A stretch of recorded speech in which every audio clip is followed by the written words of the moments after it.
आखिर जिंदगी में असली सुखी कौन सा व्यक्ति है?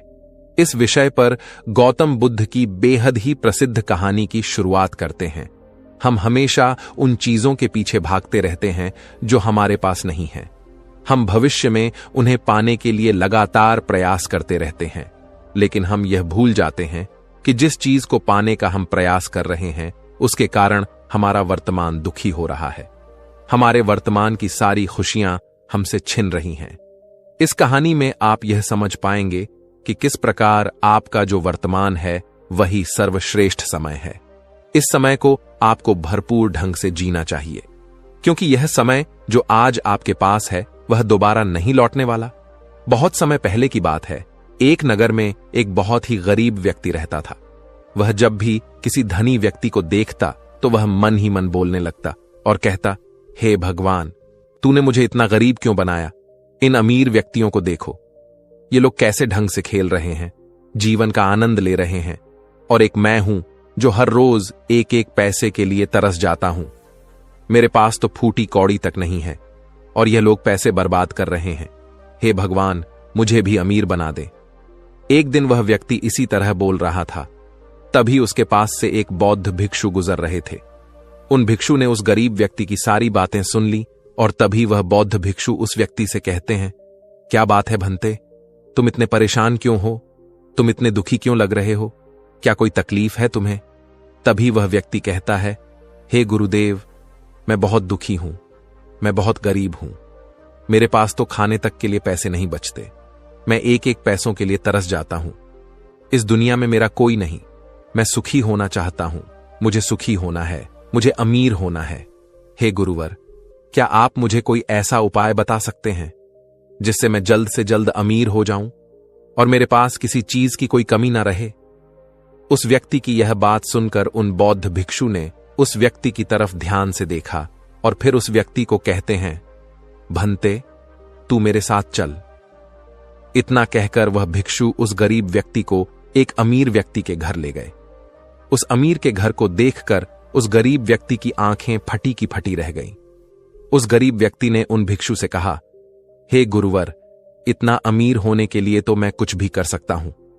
यदि मेरे पास इतने पैसे हो तब तो क्या ही बात है, इस घर में तो कितना आनंद आता होगा। तभी वह भिक्षु मुस्कुराने लगे और उस गरीब व्यक्ति से कहते हैं, इसीलिए तो मैं तुम्हें यहां पर लाया हूं। इतना कहते हुए भिक्षु उस व्यक्ति को उस घर के मालिक के पास ले जाते हैं और उस अमीर व्यक्ति से कहते हैं, तुम्हारे पास तो इतनी धन दौलत है, इतना आलीशान घर और सारे ऐश ओ आराम है, क्या तुम सुखी हो? तभी व्यक्ति जरा सा मायूस होकर उन बौद्ध भिक्षु से कहता है, हे गुरुवर, कैसा सुख? केवल धन दौलत होने से सुख तो नहीं आ जाता। मैं तो जन्म से ही अंधा हूं और एक अंधे के जीवन में सुख कैसे हो सकता है? सुखी तो वे लोग हैं जिनके पास आंखें हैं, जो लोग इस संसार को देख पा रहे हैं, इसकी खूबसूरती को आंख भर के निहार पा रहे हैं। हे गुरुवर, मैं तो बस इतना ही चाहता हूं कि केवल मुझे कुछ पलों के लिए ही सही, लेकिन इस संसार को देखने का अवसर प्राप्त हो। मैं कम से कम एक बार अपने माता पिता, अपने रिश्तेदारों को देख सकूं, और इसके लिए चाहे मुझसे मेरी कोई पूरी दौलत ही क्यों ना ले ले, मैं देने के लिए तैयार हूं। मैं इतना दुखी हूं जितना दुखी और कोई नहीं हो सकता। हे ईश्वर, आपने मुझे अंधा क्यों बनाया? तभी उन बौद्ध भिक्षु ने उस गरीब व्यक्ति की ओर इशारा करते हुए कहा, तुम्हारे पास एक बहुत दिग्गज अवसर है। यदि तुम चाहो तो केवल अपनी आंखें देकर तुम इस अन्य व्यक्ति की सारी धन दौलत ले सकते हो और उसके बाद तुम भी अमीर बन जाओगे, तुम भी सुखी हो जाओगे, तुम्हें तुम्हारा सुख मिल जाएगा और इस अंधे व्यक्ति को उसका सुख प्राप्त हो जाएगा। तभी वह गरीब व्यक्ति कहता है, नहीं नहीं गुरुजी, आप ये क्या कह रहे हैं? बिना आंखों के मैं अमीर होकर क्या करूंगा? ना गुरु, ना मैं अपनी आंखें नहीं दूंगा। तभी वह बौद्ध भिक्षु उस गरीब व्यक्ति से कहते हैं, एक बार फिर से सोच लो, इतना अच्छा अवसर तुम्हें दोबारा नहीं मिल पाएगा। तभी वह गरीब व्यक्ति कहता है, यदि आपके पास कोई और मार्ग है तो बताइए, अन्यथा मैं अपने घर चलता हूं।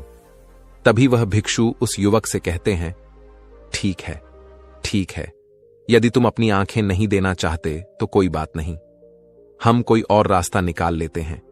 तभी वह बौद्ध भिक्षु उस व्यक्ति का हाथ धरकर उसे एक और धनी व्यक्ति के घर ले जाता है। इस धनी व्यक्ति का घर पहले वाले धनी व्यक्ति से और भी ज्यादा विशाल था।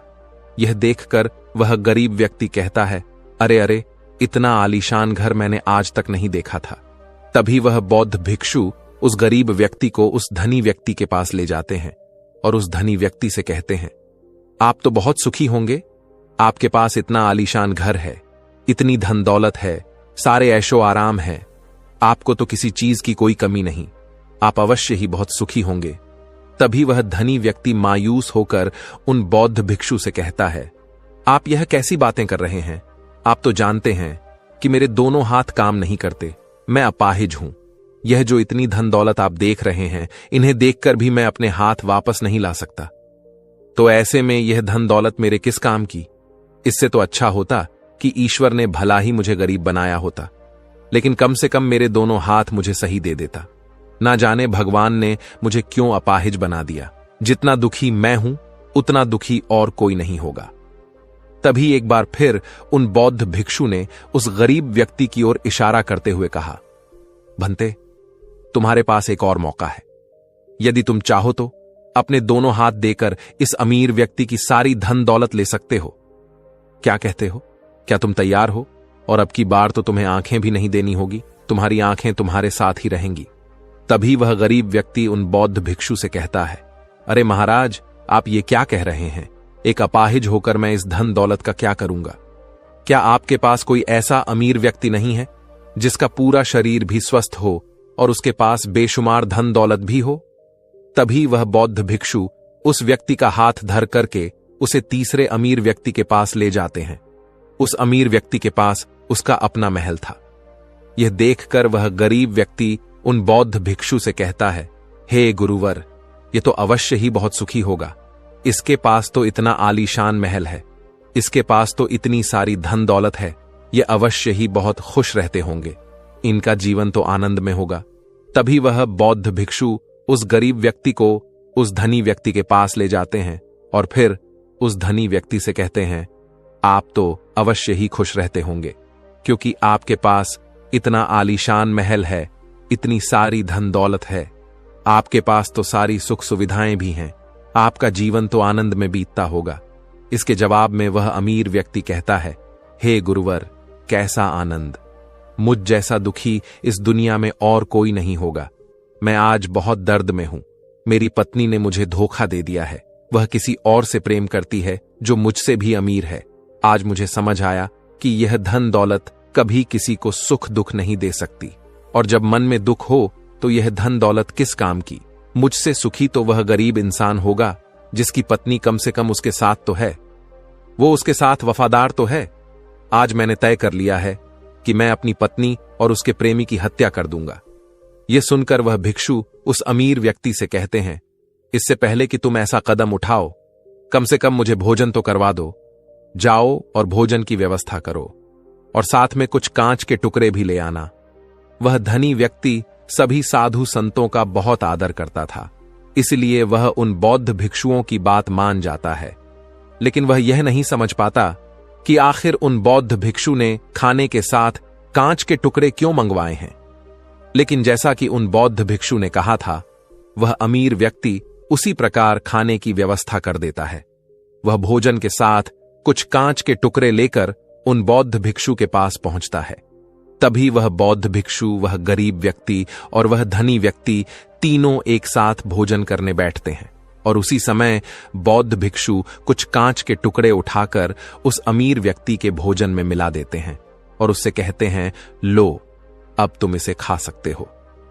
वह अमीर व्यक्ति अचंभित हो गया और उन बौद्ध भिक्षु से कहता है, हे गुरुवर, आप यह क्या कह रहे हैं? इस खाने में तो कांच के टुकड़े आपने मिलाए हैं।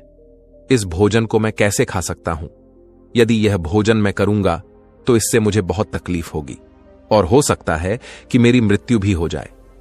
तभी वह भिक्षु मुस्कुराने लगे और उस अमीर व्यक्ति से कहते हैं, तुम्हें यह बात तो समझ में आ गई, लेकिन तुम्हें यह बात नहीं समझ में आती कि अगर इस भोजन को खाना है तो इस भोजन के कांच के टुकड़ों को तुम्हें निकालकर अलग करना ही होगा। तभी यह भोजन तुम्हारे खाने योग्य बनेगा और तब यह भोजन तुम्हें कोई तकलीफ नहीं देने वाला, बल्कि तुम्हें सुख ही प्रदान करेगा। इस पर वह अमीर व्यक्ति अचरज में उन बौद्ध भिक्षु से कहता है, हे गुरुवर, आखिर आप क्या कहना चाहते हैं? तभी वह बौद्ध भिक्षु उस अमीर व्यक्ति से कहते हैं, ऐसे लोग जो कांच के टुकड़े के समान है, यदि तुम उनके साथ चिपके रहोगे तो तुम्हें दर्द तो अवश्य ही होगा। जिस प्रकार यह कांच का टुकड़ा मिला हुआ भोजन तुम्हें दर्द प्रदान करेगा, इसलिए इसका समाधान तो यही है कि तुम इन कांच के टुकड़ों को भोजन से अलग कर दो और जो है उस पर ध्यान दो, अर्थात कि तुम उन लोगों को भूल जाओ जो तुम्हारे जीवन में नहीं है और उन लोगों पर ध्यान दो जो इस समय तुम्हारे साथ हैं, जैसे कि तुम्हारी पुत्री। वह भी तो तुम्हारे प्यार की भूखी है।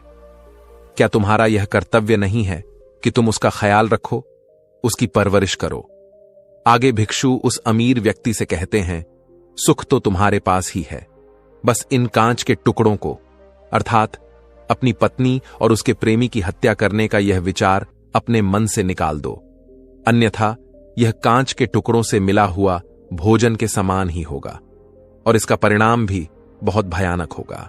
वह भिक्षु इतना कहकर शांत हो गए और उस अमीर व्यक्ति को भी उन भिक्षु की बात समझ में आ गई। उन्होंने तुरंत ही उन बौद्ध भिक्षु के चरण छुए और वह अमीर व्यक्ति कहने लगा, हे गुरुवर, आपने मुझे पाप करने से बचा लिया है, मैं आपका बहुत बहुत आभारी हूं। उसके बाद वह भिक्षु उस गरीब व्यक्ति को लेकर आगे की ओर निकल जाता है। तभी रास्ते में वह गरीब व्यक्ति उन भिक्षु से कहता है, हे गुरुवर, क्या इस दुनिया में ऐसा कोई नहीं है जो सुखी हो? तभी वह भिक्षु उस गरीब व्यक्ति से कहते हैं, भंते, आखिर तुम सुखी क्यों नहीं हो? इस पर वह गरीब व्यक्ति कुछ देर के लिए सोच विचार करता है, लेकिन उसके पास कोई जवाब नहीं होता। तभी वह भिक्षु उस गरीब व्यक्ति से कहते हैं, क्योंकि तुम्हें वह चाहिए जो तुम्हारे पास नहीं है। तुम्हारे पास धन नहीं है और तुम्हें धन चाहिए। तुम अमीर होना चाहते हो। तुम्हें लगता है कि वह तुम्हें सुख देगा, लेकिन तुम इस वास्तविकता को भी भूल रहे हो कि बाद में तुम्हें दुख भी वही देगा। जैसे कि जब हम पहले एक अमीर व्यक्ति के पास पहुंचे थे तो उसके पास आंखें नहीं थीं। उसके पास जो नहीं था वह उसके लिए बिलक रहा था, जबकि उसके पास तो बेशुमार धन दौलत थी और उसका पूरा शरीर भी पूरी तरह से स्वस्थ था, लेकिन उसका ध्यान उस पर नहीं था। वह उसे छोड़कर उन चीजों के पीछे भाग रहा था जो उसके पास नहीं थी। इसी तरह से दूसरे अमीर व्यक्ति के पास आंखें थीं, धन दौलत भी थी, लेकिन हाथ नहीं थे। इसी प्रकार जो चीज उसके पास थी वह उसका आनंद नहीं ले रहा था, बल्कि वह तो इस दुख में था कि उसके पास उसके हाथ नहीं है। और ठीक इसी प्रकार से तीसरा अमीर व्यक्ति भी दुखी था, क्योंकि उसके पास तो धन दौलत भी थी, ऐशो आराम भी था और उसके पास तो उसका पूरा शरीर भी था। वह पूरी तरह से स्वस्थ और तंदुरुस्त भी था, लेकिन फिर भी वह दर्द में था, क्योंकि उसे उसकी पत्नी ने धोखा दे दिया था, जो उसकी कभी हो ही नहीं सकती थी। जो स्त्री केवल धन के लिए किसी और के साथ भाग जाए, क्या वह उसका साथ कभी दे सकती थी? नहीं। लेकिन उस अमीर व्यक्ति के पास जो था, अर्थात उसकी पुत्री, वह उसके बारे में सोच ही नहीं रहा था। आगे वह भिक्षु उस गरीब व्यक्ति से कहते हैं, अमीर गरीब होने से दुख और सुख का कोई मतलब नहीं होता। अमीर हो या गरीब, हमारे दुखी होने का एकमात्र कारण यही होता है कि हम हमेशा उन चीजों के पीछे भागते रहते हैं जो हमारे पास हैं ही नहीं, और जो वर्तमान में हमारे पास है हम उस पर ध्यान ही नहीं देते और ना ही उसका आनंद ले पाते हैं। हम तो केवल भविष्य में घूमते रहते हैं, भूतकाल में अटके रह जाते हैं, और यह सारी गलतियां हम वर्तमान की जमीन पर करते हैं। और यही कारण है कि तुम कभी आनंदित हो ही नहीं पाते, तुम कभी खुश नहीं रह पाते, क्योंकि जो आनंद का समय है, अर्थात वर्तमान का समय है, वह तो यूं ही नष्ट हो जाता है। तभी आगे वह भिक्षु उस गरीब व्यक्ति की ओर इशारा करते हुए कहते हैं, भंते, तुम मुझे यह बताओ, क्या तुम्हारे पास उन तीनों अमीर व्यक्तियों के दुखों में से कोई एक भी दुख है? तभी वह गरीब व्यक्ति सोच विचार कर उन भिक्षु से कहता है, नहीं, मेरे पास उन अमीर व्यक्तियों के दुख में से कोई भी दुख नहीं है। इस पर भिक्षु उस गरीब व्यक्ति से कहते हैं, तो फिर तुम दुखी क्यों हो? इसका जवाब देते हुए वह गरीब व्यक्ति उन भिक्षु से कहता है, हे गुरु, भले ही मैं उनके मुकाबले सुखी हूं, पर क्या धन कमाना या धन प्राप्त करने की इच्छा नहीं होनी चाहिए? क्या मुझे अपने वर्तमान को इसी तरह से स्वीकार कर लेना चाहिए? क्या मुझे हमेशा इसी तरह से गरीब रहना चाहिए? तभी भिक्षु दिल से मुस्कुराते हुए उस गरीब व्यक्ति से कहते हैं, वर्तमान में वर्तमान क्षण का आनंद लो। वर्तमान में ही ऐसे कर्म करो जिससे तुम्हारा भविष्य सुधर सके, लेकिन ऐसी चीजों के पीछे व्यर्थ समय न गवाओ जो तुम्हारे पास आज नहीं है। जो तुम्हारे पास आज है उसका आनंद लो, और जो तुम पाना चाहते हो उसके लिए केवल कर्म करो, और उस कर्म का फल तुम्हें भविष्य में मिलेगा। यानी इसकी चिंता में भी मत रहना, क्योंकि यदि तुम इसकी चिंता में रहोगे तो कभी सुखी नहीं रह पाओगे, भले ही हालात कितने भी बुरे क्यों ना हो। केवल अपने आज पर ध्यान दो और अपने कर्म मन लगाकर करो। इतना कहकर वह भिक्षु शांत हो गए, और गरीब व्यक्ति को भी उन बौद्ध भिक्षु की बात अच्छी तरह से समझ में आ चुकी थी। वह यह समझ चुका था कि अब से उसे अपने वर्तमान पर ध्यान देना है, उसे अपने वर्तमान को सुधारना है। उसके बाद उस गरीब व्यक्ति ने उन बौद्ध भिक्षु को प्रणाम किया और वापस अपने घर लौट गया। अब से वह गरीब व्यक्ति यह सोचकर हमेशा खुश रहने लगा कि कम से कम वह उन 3 अमीर व्यक्तियों से अधिक खुश है। उसके पास अधिक खुशियों की वजह है। हां, यह बात और है कि उसके पास धन नहीं है, लेकिन उसके पास ऐसी चीजें हैं जो धन से कहीं ज्यादा कीमती हैं, और वह है उसका पूरा शरीर जो पूरी तरह से स्वस्थ है। दोस्तों, मैं उम्मीद करता हूं कि यह कहानी सुनने से आपके जीवन में अच्छे बदलाव आए होंगे। आपको इस वीडियो से क्या सीखने मिला, यह कमेंट करके जरूर बताइए, और अपने परिवार, दोस्तों या आपके करीबी इंसान के साथ यह कहानी शेयर करके उन्हें भी इस ज्ञान से परिचित करवाए। बाकी अगर आपको यह वीडियो दिल से अच्छी लगी हो तभी इस वीडियो को लाइक कर देना, और आपने अब तक इस चैनल को सब्सक्राइब ना किया हो तो चैनल को सब्सक्राइब भी जरूर कर देना। आपका हर दिन शुभ हो और खुशियों से आपका जीवन भरा रहे। धन्यवाद। नमो बुद्धाय। चलिए बढ़ते हैं दूसरी कहानी की तरफ। इस कहानी में एक अजीब सा रहस्य बताया गया है, जिससे आप अपने अवचेतन मन की शक्ति को इस्तेमाल करके जिंदगी की कठिन से कठिन सफलता आसानी से प्राप्त कर सकते हैं। कैसे अपने अवचेतन मन की शक्ति को इस्तेमाल करना है, इसकी विधि क्या है, इस विषय पर हम आज एक अद्भुत कहानी आपको सुनाएंगे। दोस्तों, हमारा जो चेतन मन होता है उससे करीब 9 गुना अधिक ताकतवर हमारा अचेतन मन होता है। अगर 1 गुना ताकत हमारे चेतन मन के पास है तो इसका अर्थ यह हुआ कि उससे 9 गुना अधिक ताकत हमारे अवचेतन मन के पास है, क्योंकि अवचेतन मन ही हमारे पूरे शरीर को नियंत्रित करता है। चेतन मन हमारे दिमाग का एक हिस्सा है जो हमारे विचारों और भावनाओं से प्रेरित होता है, और हमारा चेतन मन ही तर्क वितर्क करने में हमारी मदद करता है। लेकिन दूसरी तरफ हमारा अवचेतन मन यह तर्क वितर्क नहीं करता। यह उस जानकारी को ग्रहण कर लेता है जो इसे चेतन मन देता है। इसीलिए जैसा हम अपने अवचेतन मन में सोचते हैं वैसे ही हम बनते चले जाते हैं।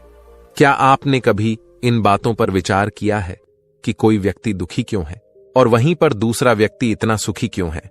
एक व्यक्ति सुख और समृद्धि से भरा हुआ है, वहीं पर दूसरा व्यक्ति इतना गरीब और दुखी क्यों है?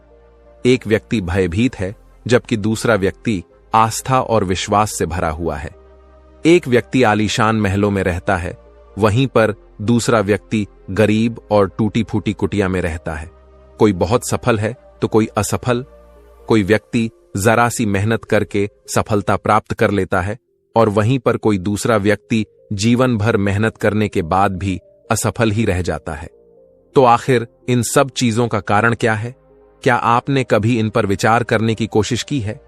हमारे जीवन में जो भी अच्छा है वह हमारे चेतन मन पर निर्भर करता है। अर्थात यदि आप अपने चेतन मन में यह बात भरेंगे कि मेरे साथ जो कुछ भी होगा वह अच्छा होगा, मेरे साथ जो कुछ भी हो रहा है वह अच्छा हो रहा है, और मैं एक दिन कामयाब जरूर बनूंगा, तो आप अवश्य ही अपने जीवन में कामयाब बन जाएंगे। वहीं पर यदि आप अपने अवचेतन मन में बुरी बुरी बातें रखेंगे, अर्थात नकारात्मक बातें कहेंगे, तो आपके जीवन में केवल नकारात्मकता ही भर जाएगी। और आपके साथ कुछ भी अच्छा नहीं होगा। आप जहां जाएंगे वहां पर आपके हाथ केवल असफलता ही लगेगी। आप हमेशा निराश और परेशान ही रहेंगे, लेकिन उनका हल आपको कभी नहीं मिल पाएगा। इसलिए यदि आप भी अपने मन को अच्छी तरह से जानना चाहते हैं, वह सेवा काम करवाना चाहते हैं जो आप चाहते हैं, उसे अपने नियंत्रण में रखना चाहते हैं, तो इस कहानी को अंत तक जरूर देखिएगा, क्योंकि इस वीडियो में आपको ऐसी महत्वपूर्ण जानकारियां मिलेगी जिसकी मदद से आप अपना जीवन अच्छे से जी सकते हैं। आप जो चाहे उसे हासिल कर सकते हैं। आप जिस भी लक्ष्य को प्राप्त करना चाहते हैं उसे आप प्राप्त कर सकते हैं। आज की इस कहानी में हम यह जानने वाले हैं कि आखिर चेतन मन और अवचेतन मन में मुख्य अंतर क्या है और वह किस तरह से काम करता है, और हम अपने अचेतन मन में अच्छी बातें किस प्रकार से भर सकते हैं जिससे हमारा जीवन परिवर्तित हो सके, हम सफलता की ओर आगे बढ़ सके। बहुत समय पहले की बात है। एक नगर में एक बहुत ही प्रसिद्ध गुरु रहा करते थे। उनकी ख्याति दूर दूर तक फैली हुई थी। उनके आश्रम में उनके कई शिष्य भी थे। एक दिन संध्या के वक्त वह गुरुवर अपने सभी शिष्यों को बुलाकर उन्हें उपदेश दे रहे थे। वे कह रहे थे, शिष्यों, हमारा मस्तिष्क दो भागों में विभाजित है, चेतन मन और अवचेतन मन। चेतन मन हमारे मस्तिष्क का पहरेदार है, वहीं पर अवचेतन मन हमारा मालिक है। उन गुरु की आवाज सुनकर एक शिष्य ने कहा, है गुरुदेव, आप क्या कहना चाहते हैं? आप कहीं यह तो नहीं कह रहे कि हमारे भीतर कोई और है जो हमें चला रहा है, जो हमारी सारी क्रियाओं पर नजर रखे हुए हैं? इस पर गुरुवर उस शिष्य को मुस्कुराते हुए कहते हैं, भंते, मैं तुम्हें एक छोटी सी कहानी सुनाता हूं। इस कहानी में तुम्हें तुम्हारे सवालों का जवाब मिल जाएगा। इस कहानी को ध्यानपूर्वक सुनना और इसे समझने का प्रयास करना। आगे गुरुवर कहानी बताते हुए कहते हैं, बहुत समय पहले की बात है। एक नगर में एक बहुत ही धनी सेठ रहा करता था और उसकी एक आलीशान हवेली भी थी। उसकी हवेली के द्वार पर हमेशा एक पहरेदार तैनात रहता था और हवेली में जब भी कोई उपद्रव होता, कोई शोर शराबा होता, तो उसकी आवाज चारों ओर गूंजने लगती और उस आवाज को सुनकर आसपास के लोग भी उस महल के पास आते और उस पहरेदार को खूब समझाने की कोशिश करते और कहते, देखो, तुम्हारी हवेली से बहुत सारी आवाजें आती हैं जिससे हमारे घर की शांति भंग हो जाती है। कृपया करके इन आवाजों को बंद करो। आखिर इस शोर शराबे में क्या रखा हुआ है? इस तरह से हल्ला करके तुम अपना जीवन कैसे शांति से बिता सकते हो? इस पर वह पहरेदार जवाब देते हुए कहता है, देखो भाई, मैं जानता हूं कि शोर करना बुरी बात है, लेकिन मैं क्या करूं? मैं भी इससे बहुत परेशान हूं। जो भी आवाजें होती हैं वह हवेली में होती है, इससे मेरी भी शांति भंग होती है। लेकिन आप मुझे क्यों समझा रहे हैं? इसका कारण मैं तो नहीं, इसका कारण तो मेरा मालिक है। आप उसे जाकर समझाइए। यह बात सुनकर लोग भी यह बात समझ जाते हैं कि बात तो सही है। आखिर इसमें इस पहरेदार की क्या गलती है? यह तो केवल अपना काम कर रहा है। गलती तो मालिक ही है। वह उपद्रव करता है, वह शोर शराबे करता है, और जब भी उसे यह सब करने का मन होता है तो वह हवेली के बाहर आता है और उपद्रव करके वह वापस हवेली में जाकर बैठ जाता है। और जिन लोगों को भी उस हवेली के मालिक से तकलीफ होती है, जिनकी भी शांति भंग होती है, वे सभी आकर उस पहरेदार को ही समझाने का प्रयास करते हैं। वह उसे खूब सुनाते हैं, लेकिन क्या इससे यह समस्या सुलझेगी? इस प्रश्न के साथ गुरुवर अपने शिष्य से कहते हैं, तुम ही बताओ, इसका क्या समाधान है? इस पर वे शिष्य गुरु के इस प्रश्न का जवाब देते हुए कहता है गुरुवर, जिन्हें भी उन हवेली के मालिक से तकलीफ है जो शोर शराबे करता है और लोगों की शांति भंग कर देता है, उन सभी को उनसे बात करनी चाहिए, तभी तो इसका समाधान निकलेगा। भला पहरेदार की इसमें क्या गलती है? वह तो केवल अपना काम कर रहा है और वह उससे ज्यादा कर भी क्या सकता है? उसके हाथों में तो और कुछ भी नहीं है। इस पर वह गुरुवर मुस्कुराते हुए अपने उस शिष्य से कहते हैं, भंते, ठीक इसी तरह से हमारा मन भी होता है। हमारा चेतन मन मनुष्य का पहरेदार होता है और पहरेदार को यह अच्छी तरह से पता है कि क्रोध करना बुरी बात है, बुरे शब्दों का इस्तेमाल करना बुरी बात है, अश्लील ख्यालों में खोए रहना बुरी बात है। अर्थात हमारे चेतन मन को यह बात बहुत अच्छी तरह से पता है कि गुस्सा करना, आलस करना, काम वासना जैसे विचार गलत है। यह सभी विकार हमारे भीतर नकारात्मक विचार उत्पन्न करते हैं, जिससे हमारा विनाश होता है। लेकिन वह कर भी क्या सकता है? वह चीज उसके हाथों में है ही नहीं, क्योंकि वह चीज वह कर ही नहीं रहा। यह तो वह अंदर बैठा मालिक कर रहा है, अर्थात हमारा अवचेतन मन, जो हमसे कोई भी कार्य बहुत ही आसानी से करवा लेता है। और यह सभी बातें हम में से हर कोई अच्छी तरह से जानते हैं, और हमें ऐसा लगता भी है कि हम अच्छी तरह से समझ चुके हैं, जैसे कि वह पहरेदार समझता है। लेकिन वास्तविकता में तो इससे हमारे जीवन पर कोई भी बुनियादी फर्क नहीं होता। आगे वह गुरु उस शिष्य से कहते हैं, भंते, तुमने भी अपने आप को कई बार यह समझाने की कोशिश की होगी कि मुझे सुबह सही समय पर उठना है, आश्रम की साफ सफाई करनी है, भिक्षा मांगने जाना है, और रात को आने के बाद मुझे ध्यान भी करना है। लेकिन क्या इससे कोई फर्क हुआ? इसका जवाब देते हुए शिष्य कहता है, नहीं, बिल्कुल नहीं हुआ। मैंने कई बार अपने आप को समझाया है कि मुझे इस समय पर यह काम करना है, मुझे अपना समय व्यर्थ नहीं करना, मुझे अपने समय का इस्तेमाल करना है और मुझे आगे बढ़ना है। लेकिन मैं चाहकर भी उन सभी कार्यों को समय पर नहीं कर पाता। इस पर वह गुरुवर अपने उस शिष्य से कहते हैं, भंते, जब भी हम अपने आप को कुछ समझाने का प्रयास करते हैं तो हमें ऐसा लगता है कि अब हम समझ चुके हैं और अब हमसे कोई गलती नहीं होने वाली, और हम सोचते हैं ज़रेनिया कि अब हमारा जीवन बदल जाएगा, हम जो भी करेंगे अब वह सही होगा, अब तो हम जीवन में सफलता प्राप्त कर ही लेंगे। लेकिन दूसरे ही पल हम यह पाते हैं कि हमारे जीवन में कोई बुनियादी बदलाव आया ही नहीं है, और ऐसा केवल हमारी नासमझी के कारण होता है। हम अपनी नासमझी के कारण अवचेतन मन की जगह पर अपने चेतन मन को समझाने का प्रयास करते हैं, अर्थात मालिक को त्याग कर हम पहरेदार से बात करते रहते हैं और उसे समझाने की कोशिश करते हैं। लेकिन तुम यह भूल जाते हो कि आखिर वह पहरेदार कर भी क्या सकता है? वह सब उसके हाथों में है ही नहीं है। हमें तो अपने अवचेतन मन को समझाने की आवश्यकता है। हमारी बुद्धि, अर्थात वह पहरेदार जो यह समझ जाता है कि क्या सही है और क्या गलत, उसे कब क्या करना है, क्या नहीं करना।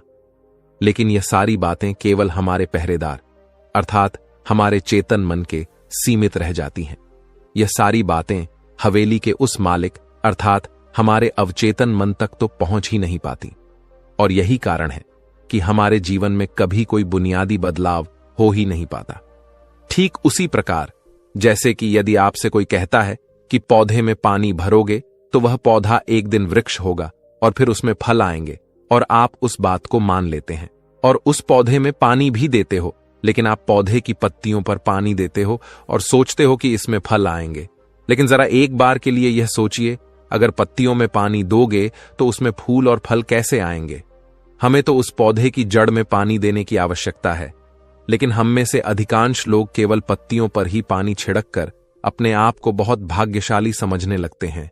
लेकिन वे यह भूल जाते हैं कि जो जो पानी वह पत्तियों पर दे रहे हैं, वह पानी पेड़ की गहराइयों में तो जा ही नहीं पा रहा, तो ऐसे में उस पौधे पर फल कैसे लगेंगी?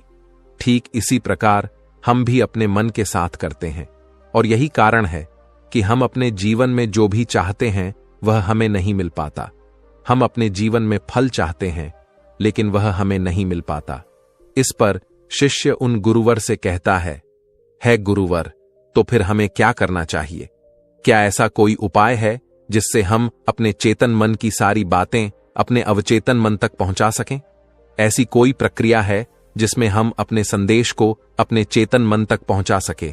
इस पर वह गुरुवर शिष्य से कहते हैं, भंते, यदि तुमने अपने संदेश को चेतन मन तक पहुंचा दिया, तब तुम जो चाहोगे वह इच्छा प्राप्त कर सकते हो। तुम जैसा चाहो उस लक्ष्य को प्राप्त कर सकते हो, क्योंकि हमारा अवचेतन मन हमारे चेतन मन से 9 गुना अधिक शक्तिशाली होता है। आपने कभी ना कभी यह देखा ही होगा कि एक मनोवैज्ञानिक जब किसी के मन के गुप्त राज को जानने की कोशिश करता है, तब वह मनोवैज्ञानिक जब उसके मन की बात को बाहर निकलवाना चाहता है, उसके अतीत में जो भी घटना घटी है उसमें साफ साफ रूप से प्रवेश करना चाहता है, तो इसके लिए वह हाइप्नोसिस का उपयोग करते हैं। और आप में से अधिकांश लोगों ने इस प्रक्रिया को देखा ही होगा। इस प्रक्रिया का प्रयोग करके मन की सारी सूचनाएं अपने आप ही बाहर निकलती हैं। इस प्रकार किसी के भी मन को काबू में करके हम उससे जो चाहे वह कार्य करवा सकते हैं। हां, अब आपके मन में यह भी प्रश्न उठ रहा होगा कि शायद वह सभी हमारे अवचेतन मन की चाल को समझते हैं, वह इसे अच्छी तरह से जानते हैं कि उसे किस तरह से अपने काबू में किया जाता है। तो इसका जवाब बहुत ही सीधा और सरल है, और इसका जवाब है हां, क्योंकि उन्होंने इसके ऊपर कई बार प्रयोग किया है और वह इसमें इतने निपुण हो जाते हैं कि वह किसी भी दूसरे मन पर अपना काबू कर सकते हैं। और अगर आप भी अपने अवचेतन मन की बात को समझते हैं, अपने मन की चाल को समझते हैं, तो आप भी अपने ही नहीं बल्कि किसी दूसरे के मन को भी वश में कर सकते हैं। आगे गुरुवर अपने उस शिष्य से कहते हैं, भंते, अपने अचेतन मन तक संदेश पहुंचाने के लिए आपको अपने चेतन मन को शांत करना होगा, उसे सुलाना होगा। और ऐसा इसीलिए क्योंकि हमारा चेतन मन तर्क वितर्क करने में माहिर है। वह एक पहरेदार है, वह हमारी रक्षा के लिए हमेशा तैनात रहता है। इसीलिए जब भी तुम अपना कोई संदेश उस चेतन मन तक पहुंचाने की कोशिश करोगे जरेनिया, तो वह तुमसे तर्क वितर्क जरूर करेगा और हमें अपनी बात अपने मालिक तक पहुंचाने की इजाजत तक नहीं देगा। जब तक कि हम अपनी बात अपने चेतन मन को अच्छी तरह से समझा नहीं देते या उसे शांत नहीं कर देते, तब तक वह हमें उस हवेली में घुसने नहीं देगा। क्योंकि हमारी सामान्य बुद्धि अर्थात हमारा चेतन मन तर्क वितर्क करने में माहिर होता है, और यही कारण है कि हम में से अधिकांश लोग अपने अचेतन मन तक एक साफ और स्पष्ट संदेश पहुंचा ही नहीं पाते, और इसी कारण हम अपने अचेतन मन को भी अच्छी तरह से समझ नहीं पाते। और हमारा अचेतन मन तर्क वितर्क नहीं करता, उसे तो केवल साफ और स्पष्ट संदेश चाहिए जिस पर वह कार्य कर सके, और उस तक हम साफ और स्पष्ट संदेश तभी पहुंचा सकते हैं जब हमारा मन पूरी तरह से शांत रहेगा, जब हमारे मन में और कोई विचार नहीं होंगे। और यही कारण है कि जब एक मनोवैज्ञानिक किसी के मन पर प्रयोग करता है, उसके मन को काबू करने की कोशिश करता है, उससे मनचाही बात निकलवाने की कोशिश करता है, तो सबसे पहले वह उसके चेतन मन को ही सुलाते हैं। आपने कहीं ना कहीं यह तो देखा ही होगा कि उनके सामने एक पेंडुलम जैसी चीज उनकी आंखों के सामने रख दी जाती है और उसे घुमाया जाता है, जिसे लगातार देखने के बाद वह व्यक्ति पूरी तरह से निद्रा में चला जाता है, और इस कारण उसका चेतन मन पूरी तरह से शांत हो जाता है।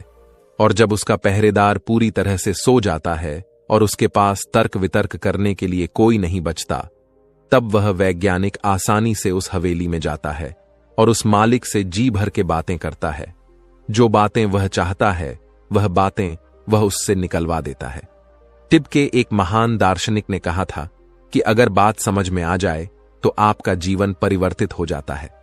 लेकिन उन्होंने वह बात उस समय के लोगों के लिए कही थी, क्योंकि उस समय टिब और बाकी दुनिया के लोग बहुत सरल हुआ करते थे।